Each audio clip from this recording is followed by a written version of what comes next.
Search and rescue efforts continue in the Hill Country. Here in the Coastal Bend, one local church is stepping up, organizing a fundraiser to help support the victims. Our Lydia Herrera is in studio to tell us how the church in Port A is making a difference. Lydia?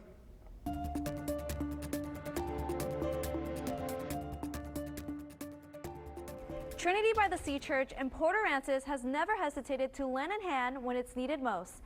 Now they're rallying once again, this time to raise money for those affected by the Hill Country flooding.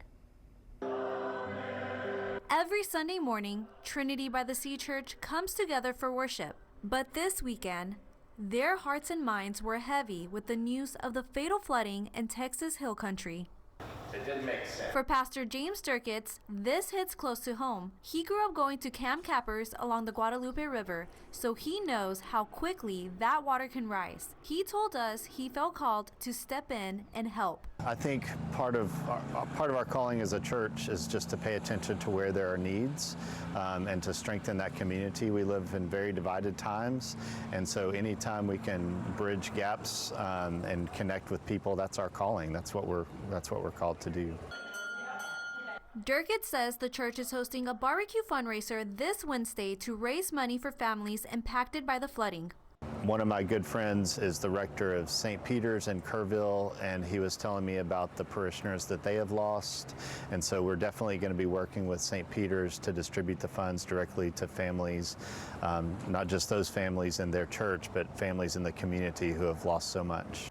Keith Dunning understands how quickly floodwaters can sweep through an area, owning a home near the Guadalupe River. While his place is safe, others weren't as lucky. He's grateful the Port Aransas community is stepping up to help. You know, Texas strong, Port A strong, we'll be here for them.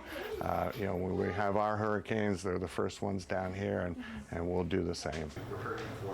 During the service, Durkitz took a moment to speak directly to the younger members of the church. The tragedy striking personal chords for some in the congregation. I'm not ready to talk about the particulars as people are grieving in their own way and wanting to share their story in their own time, but we know directly some people who have been affected or lost, and so that of course makes it more personal.